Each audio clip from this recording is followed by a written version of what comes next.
mais uma aula aqui da mediação, a aula de biologia. Já estamos assim caminhando, podemos dizer assim, para a reta final da unidade 1 de biologia. E afinal de contas, professora, o que a gente vai ver, o que a gente vai aprender? Pois é, aqui ó, esse cenário aqui que eu estou incluída aqui, ele já dá deixa, né, do que a gente vai aprender hoje com a nossa aula, que é o que, professora? As características gerais do reino animal. Lembrando, gente, né, vou fazer aquela retrospectiva aqui com vocês. Vocês já estudaram os vírus, o reino monera, o reino protista, o reino fungi, o reino plantae e agora é o reino animal, mais conhecido como reino animalia ou até mesmo metazoa. Então grava esses nomes, que às vezes não vai vir reino animal, às vezes vem reino animalia ou reino metazoa, você já vai saber, né, do que está se tratando. E afinal de contas, professora, o que a gente vai ver nessa aula? É isso mesmo. Então a gente vai estar compreendendo, pessoal, aquelas características gerais que vocês já conhecem, as informações que vocês já vêm adquirindo ao longo dessa jornada aqui da biologia, né? Então a gente vai ver como que esses animais são de uma forma geral aí. Então, meu diretor, corta agora para a telinha. Vamos lá, vamos começar aí com a aula 11.1. Eu, Laísa, professor Jefferson e professora Tabita, no qual a gente está acompanhando aí vocês, né, ao longo aí dessa jornada que é a biologia. E, né, já puxando aqui sardinha, a biologia, gente, é uma matéria maravilhosa. Então, vamos lá. Então, a gente vai ver aqui o reino dos seres vivos, parte 3. Isso mesmo, né? Levando em consideração o quê? Os conhecimentos que vocês já vêm adquirindo ao longo dessa jornada aqui, que é a biologia, né? A gente vai ver desde a estrutura celular, que é uma característica aqui do reino animal, né, aos tipos, as adaptações desse grupo. E vamos levar em consideração aqui que esse grupo, gente, é um grupo muito grande e diverso. Isso mesmo, é um grupo muito grande e diverso. Dentro desse grupo, eu vou ter algumas divisões que vocês já devem se lembrar, né? Já devem ter visto isso aí lá no 7º ano, a gente estuda os seres vivos. Que divisões são essas, professora? Eu vou dar o exemplo aqui, né? Uma que é uma divisão informal, mas é legal a gente citar aqui para vocês, né? A classificação, que eles podem ser vertebrados, podem ser invertebrados. Então, são essas classificações de uma forma geral que a gente vai estar aprendendo nessa aula. E olha aí que bonito, gente, uma onça, isso mesmo, aqui já mostrando aqui, né, que é um mamífero. Vocês lembram, gente, do grupo dos mamíferos? O que será que os mamíferos têm de diferente dos outros grupos que compreendem, né, o reino animal? Né? Então, a gente vai ver aqui, o que será que os mamíferos têm de diferente, por exemplo, dos répteis? Dos animais que representam os répteis. A gente pode dizer o quê? Que nesse grupo aqui, só de cara aqui, a gente pode dizer que eles apresentam pelos, pelagem. Né? Esse pelo que eles possuem já serve o quê? Como uma barreira de proteção. Nesse caso aqui, né, dependendo da alimentação desse animal, a gente vai perceber a presença dos dentes incisivos, caninos, que provam, né, por exemplo, o tipo de alimentação, adaptação à alimentação daquele animal. No caso aqui da onça, né, fica fácil, né, verificar aqui com relação às suas presas. Deixa eu tentar aqui mostrar aqui para vocês. Vamos lá, deixa eu apagar aqui. Apaguei e vou mostrar aqui de novo, de uma forma mais elucidada aqui para vocês. Aqui, gente, a gente consegue ver o canino, o dente canino, né? Que é justamente o animal que ele caça, ele é carnívoro, então ele é um predador. Isso mesmo. Então, isso aí são algumas das características que fazem parte desse grupo aí do reino animal, nas suas mais diversas formas. E assim, já dando a deixa aqui para você, já dando um spoiler aqui para você, no 2º ano, a gente vai ter um aprofundamento dos grupos, dos filos que fazem parte desse grande reino, tá bom?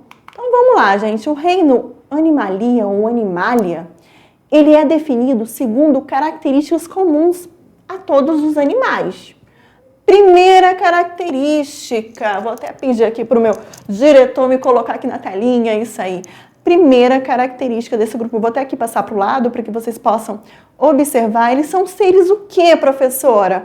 Eles são seres eucariontes. Quando eu falo que são seres eucariontes, tá fácil nessa definição, porque vocês já tiveram aquele conhecimento anterior, lá do fundamental, mas aqui não custa nada eu enfatizar aqui um pouquinho mais para você dessa deixa. Então, ser eucarionte é o quê? Aquele que apresenta células com organelas, com membranas.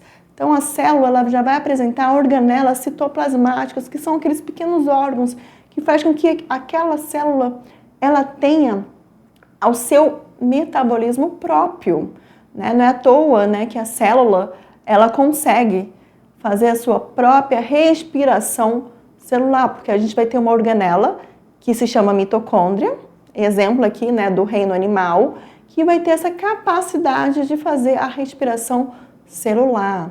Isso aí é um ponto. E quando eu falo que a célula ela é eucarionte, eu estou falando o quê? Que o material genético dessa célula ele não é espalhado pela célula, ele vai ser o quê? Delimitado por uma membrana que a gente chama de membrana nuclear. Então, essa membrana ela vai delimitar esse material genético, que é o DNA daquela espécie, daquele indivíduo. Meu diretor, corta agora para a telinha para a gente continuar aqui com mais definições com relação ao reino animal, né? Ou metazoa. Vou falar aqui metazoa que vocês também têm que saber, né, essas outras definições. Então, de cara aqui, eu já explanei para vocês eucariontes, isso aí. Além deles serem eucariontes, um segundo ponto, uma segunda característica desse grupo é o quê? Que eles são multicelulares. Ah, isso aí tá fácil, professora. Multicelular é muito fácil. É muito fácil mesmo. Multicelular por quê? Porque ele é formado por várias células. Nós aqui, né, quando eu falo de várias células, nós seres humanos, nós somos formados por trilhões de células especializadas, inclusive, né? Nós temos células que vão ter uma determinada, né, especialização, né? E essas células, elas vão estar o quê? Em conjunto, elas vão estar formando os tecidos. Aí vem nessa questão do tecido nervoso, podem estar formando o tecido muscular, podem estar formando o tecido epitelial, que é o tecido de revestimento do nosso corpo, que é o que forma, por exemplo, a nossa pele, a parede interna dos nossos órgãos, né? Então, são essas estruturas. Para isso, né? Por isso, seres multicelulares. Agora eu vou dar uma exceção aqui. Como assim, professora? Né? As células, quando estão em conjunto, elas vão determinar uma função, elas vão apresentar uma função específica, em conjunto, né? É aquilo que eu dei o exemplo aqui para vocês. Nessa formação aí dos tipos, né, de tecidos.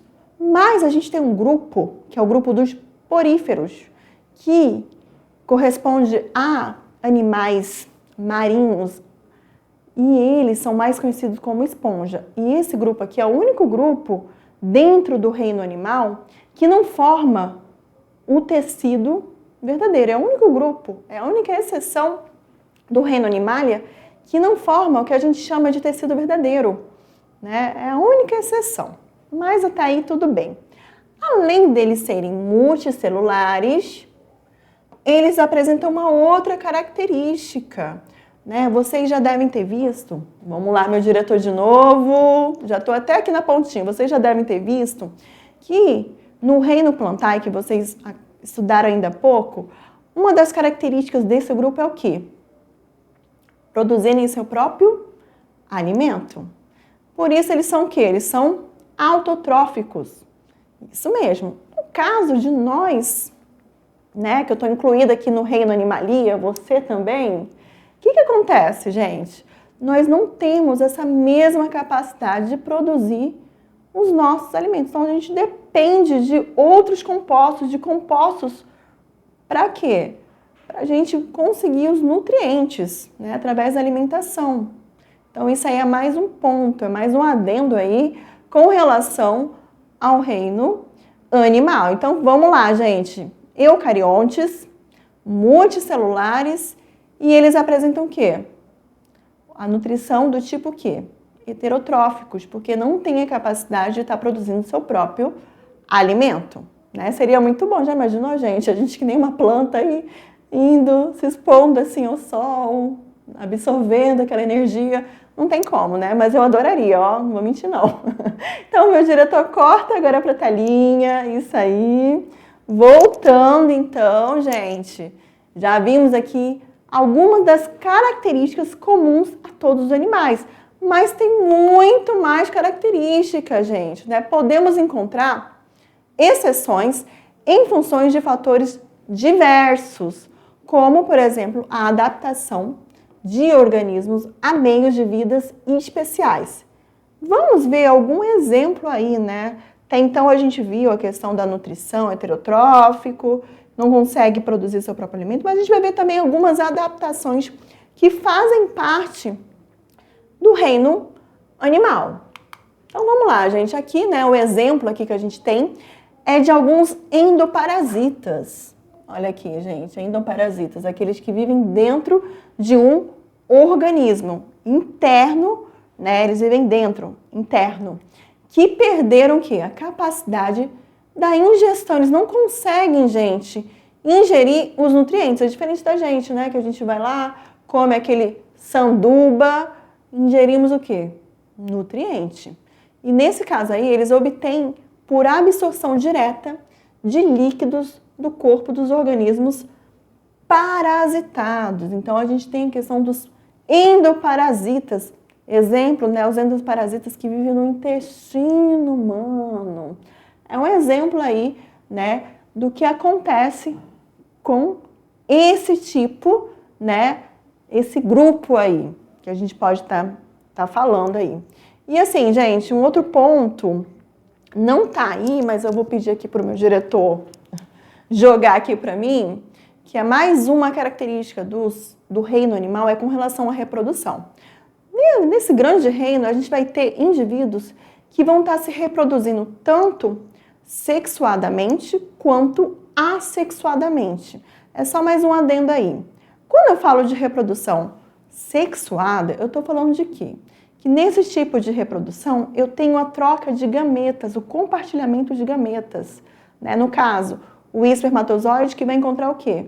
O óvulo. E ali eu vou ter a fecundação, isso mesmo.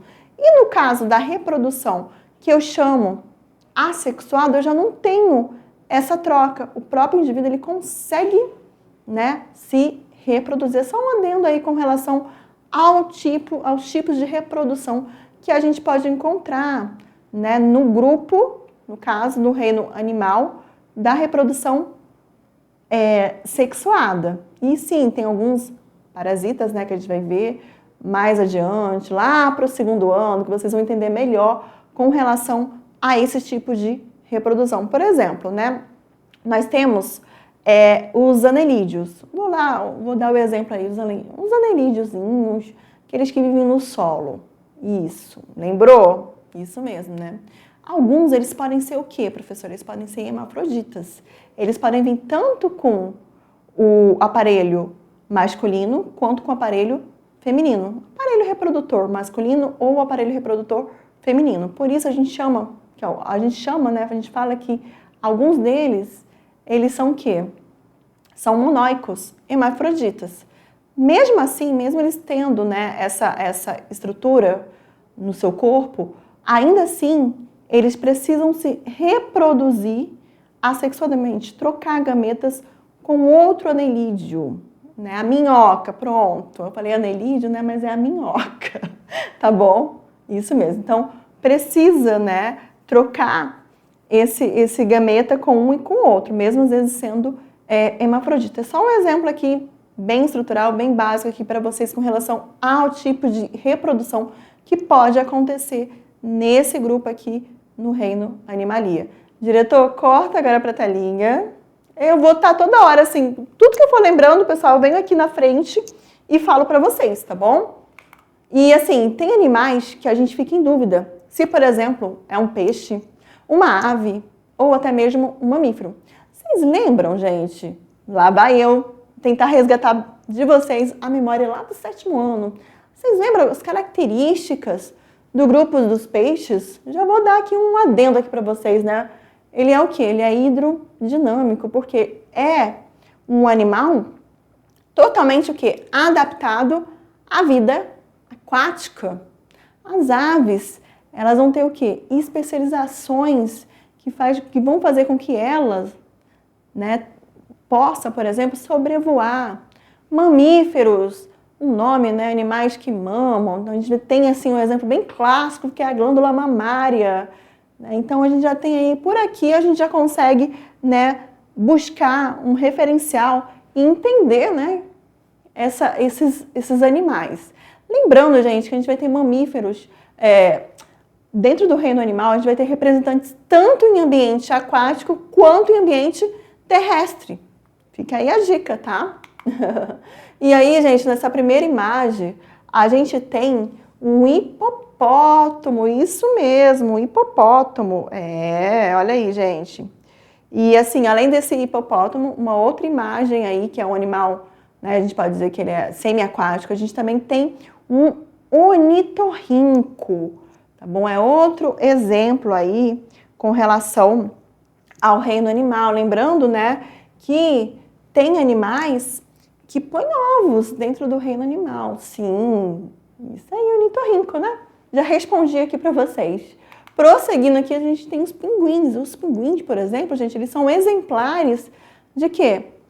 De qual tipo, de qual grupo? De aves, isso mesmo. E eles vão ter características, adaptações ao ambiente frio, né? Eles vivem em um ambiente polar, né? Eles vivem em bando, né? Em grupo, um protege o outro, né? Alguns vivem, né? Copulam com o seu parceiro e vivem a vida inteira com aquele parceiro, né? Põem ovos. Então, tudo isso, gente, são características do reino animal, características gerais desse grande grupo que faz parte, né, da nossa vida aí. E no tamanho, os animais, eles podem variar muito, gente, tá bom? Eles podem ser considerados de porte pequeno, exemplo aí, pulgas, né? Pulgas, sanguessugas, os próprios mosquitos, eles podem ser considerados de porte médio, como muitos sapos, cachorros, tamanduás, e também de porte grande, né? Bovinos, elefantes, as baleias, é o exemplo aí, né? De animais de grande porte. Já vou dar aqui uma dica aqui para vocês, mas eu tenho vontade, eu gostaria, assim, de fazer um mergulho, quem sabe um dia, assim, ver uma baleia, mas eu acho que eu ia ficar com medo. Não sei, né? Mas tô falando aqui com vocês. Prosseguindo agora, já vimos aqui com relação ao porte e tamanho, que é variado. Lembra que eu falei ali das esponjas, dos poríferos? Olha aqui, gente, isso aqui faz parte, são os poríferos, faz parte do grupo das... na verdade, as esponjas faz parte do grupo dos poríferos. Esse animal aqui, né, vou circular ele aqui, esse animal aí, que vive em ambiente marinho, e ele, que eu falei para vocês, ele não apresenta, gente, o que a gente chama de tecido verdadeiro. É a única exceção nesse grande reino animal de organismos que apresentam variadas células, só que essas células, elas não formam tecidos, tá bom? E assim, a quantidade de patas dos animais também, ela é variável, né? Tem alguns que não vão possuir, exemplo agora, né, dos poríferos, desse grupo aí dos poríferos, e a serpente, na imagem. Já levando em consideração os artrópodes, a gente já observa que os artrópodes já vai ter, né? Vamos pensar aí nos insetos, nos aracnídeos, Então, pensou aí naquela aranha? Pois é, ali você vai ver, você consegue contar o número de patas, isso mesmo. Prosseguindo aqui, outros já vão possuir o quê? 2 patas. Enquanto alguns não possuem patas, outros já vão possuir 2 patas. Exemplos aí, como as aves e morcegos, existindo também os que possuem 4 patas. Girafa, cavalo, são exemplos aí, tá? Outros animais possuem 6 patas. Olha aí, gente, que nesse caso aí, a gente tem os insetos, 8 patas nesse caso aqui, exemplo aqui, né, dos artrópodes. A aranha, faz parte do grupo dos aracnídeos, caranguejo, mariposa, ou mesmo inúmeras patas, tal como as centopeias. Isso mesmo. Então, assim, olha como eles são, né, tão diversos. Olha como esse grupo é um grupo diverso. E se a gente observar em nossa volta, né, é uma variedade muito grande, é uma biodiversidade muito grande desse grupo aí. Prosseguindo aqui, olha aí, gente. Mais um exemplo aí da centopeia, olha o tanto de patinha. Ah, e uma outra característica aqui que eu vou lembrar, que eu acabei de lembrar, e eu vou aqui para frente, para o meu diretor aqui me marcar, isso mesmo, pessoal. Uma outra característica é que alguns grupos, né, alguns indivíduos do reino animal vão ter o corpo segmentado, né? É como se fossem os anéis. Só a gente pensar ali na minhoca. Lembrou da minhoca, o exemplo da minhoca? Pois é. Então, aquele ali, alguns grupos, né, alguns indivíduos, algumas espécies desse reino podem sim possuir o corpo segmentado. E também vai ter o corpo dividido em cabeça, cefalotórax. Vocês vão ver aí adiante, aí, e mais profundamente no segundo ano. Meu diretor, volta agora para a telinha. Isso aí. É só um exemplo aí, tá? Que eu lembrei, eu tinha que falar, que se eu não falasse, eu não ia conseguir sair dessa aula pensando, meu Deus, não falei, falei sim. A cobertura do corpo dos animais, ela muda bastante, né? No caso aqui dos peixes, exemplo aí dos peixes, tem corpo coberto por escamas, assim também como os répteis. Só que essas escamas aqui dos peixes, elas já vão ser o quê? Estruturas adaptadas ao quê? Ao ambiente em que aquele animal vive, ambiente aquático. Não, quando você pega, ela desliza, né? O peixe, quando você pega o peixe, você percebe que a cobertura dele, o revestimento dele desliza na sua mão. Já é diferente do réptil, que já vai ter o quê? Já vai ter essas escamas mais robustas, mais duras, mais secas, né? Mais desidratadas, digamos assim. Por quê? Porque ele já vai ser um animal totalmente terrestre, adaptado a viver fora da água. Já nos anfíbios, essas estruturas, elas são o quê? Ausentes. Com relação aos anfíbios, é interessante eu lembrar aqui para vocês que o anfíbio, ele faz parte, ele é um grupo de transição entre os peixes e os répteis.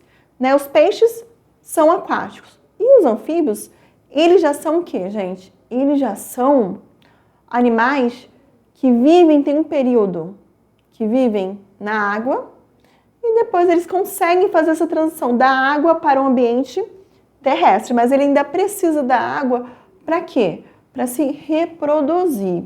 Então a gente fala que ele é um grupo assim em transição.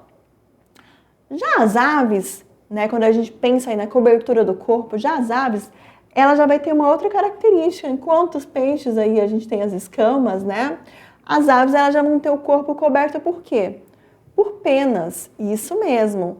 Então os mamíferos eles são cobertos por pelos. E no caso dos mamíferos, né, para a gente finalizar aqui essa questão dessa cobertura, a gente já vai ter mamíferos que vão ser cobertos por pelos. E os pelos também, gente, eles vão proteger, né, uma cobertura bastante importante para os mamíferos, porque tem esse valor de proteção, isso mesmo, protege, né, esses indivíduos. Os pelos, quando eles estão eriçados, né, quando a gente sente frio, primeira coisa que acontece é a gente sentir que os pelos Eles eriçam. Isso aí, gente, é como se fosse uma barreira de proteção contra o frio, tá bom? Exemplo aí, tá? E com relação, gente, que eu já falo aqui que é uma divisão informal, quanto aos invertebrados, isso vai variar muito, mas vale destacar o corpo coberto por carapaça externa, né, com relação ao esqueleto, isso aí, né? No caso, esses invertebrados, eles vão possuir o quê? O exoesqueleto de quitina. É típico do grupo dos artrópodes, caranguejo, aranha, centopeia, borboleta. O exoesqueleto é o esqueleto que a gente pode dizer assim, é uma carapaça fora do corpo. Olha aqui, a gente consegue observar que vai estar o quê? Protegendo aquele indivíduo. É uma carapaça, gente, que tem como função proteção. Ela não está ali à toa, ela está ali para proteger aquele indivíduo, tá bom?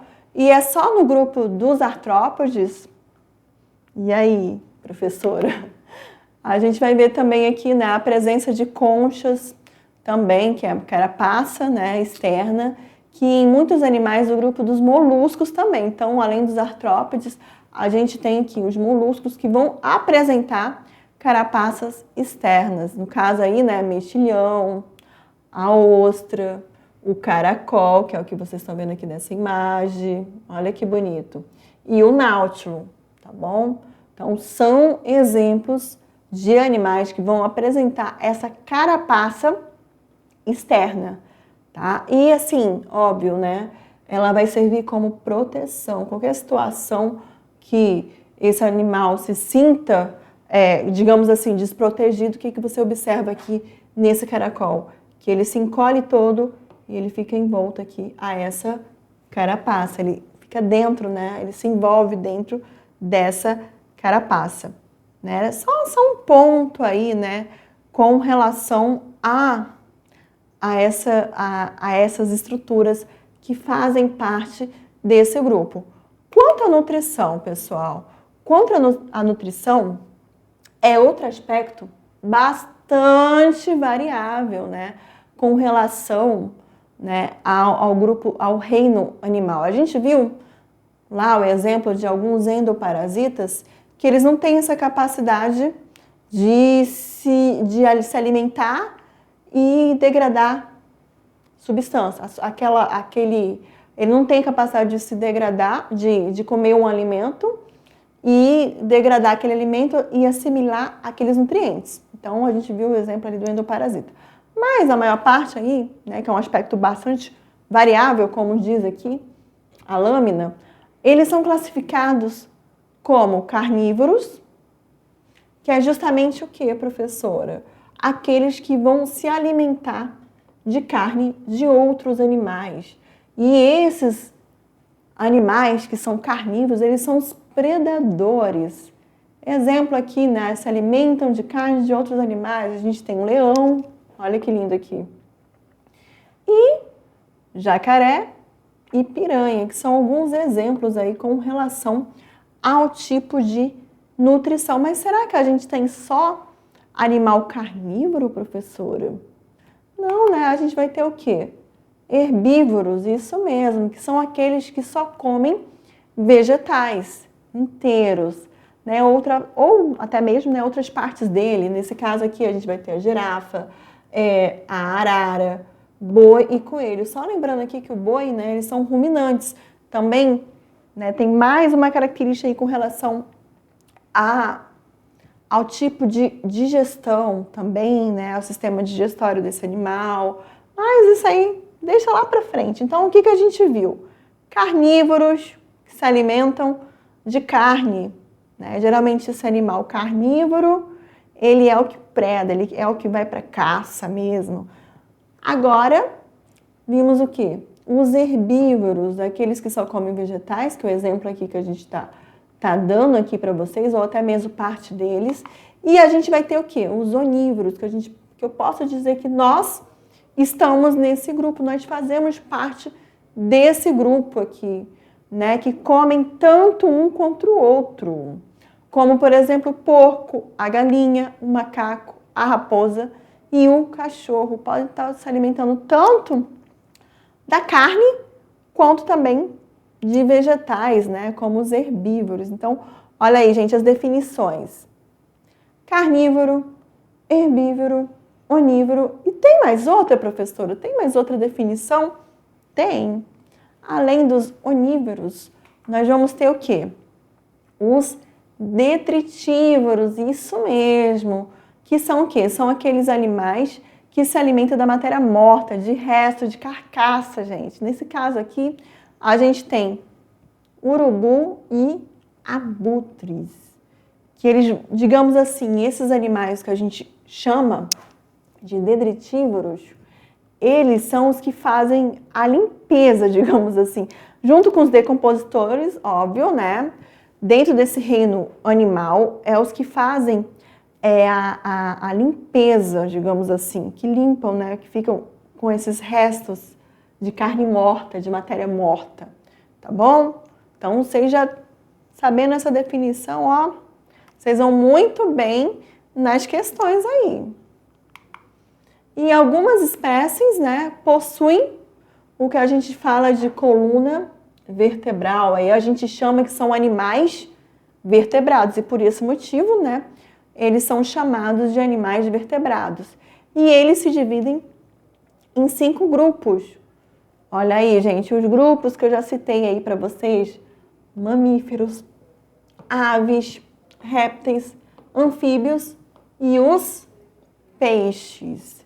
São exemplos de animais que são considerados vertebrados. Mas por que eles são considerados vertebrados? É porque basta ter a coluna vertebral, professor, para ser considerado vertebrado?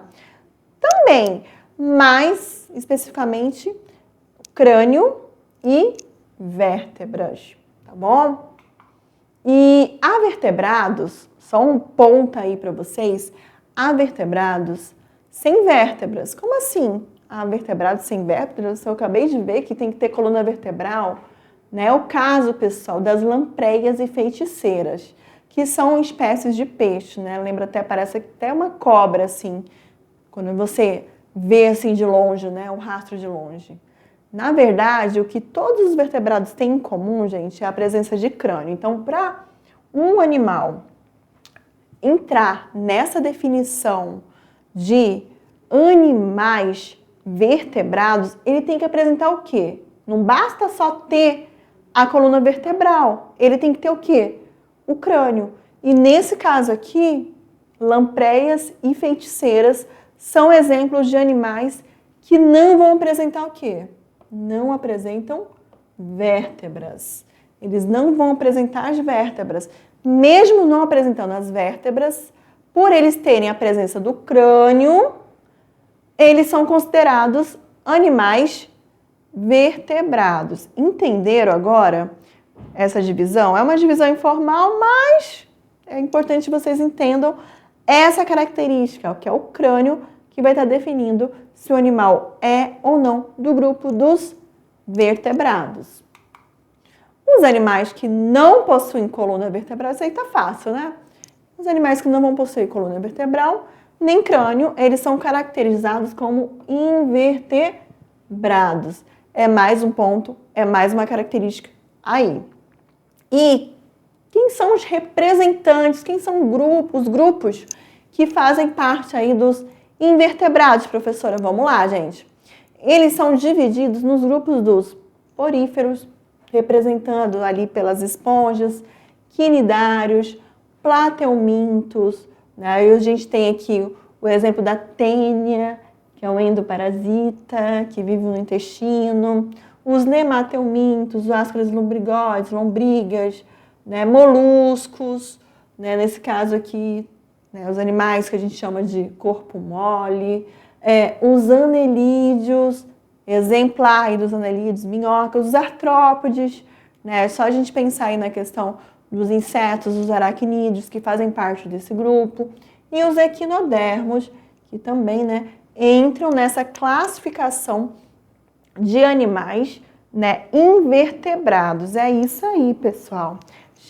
Já estamos aqui no finalzinho da nossa aula. Vocês viram nessa aula, né, todas as características que fazem parte do reino animal, são características gerais e que vocês já conhecem desde o 7º ano, mas a gente está só revisando isso aí. Então, já já eu encontro vocês. Até já!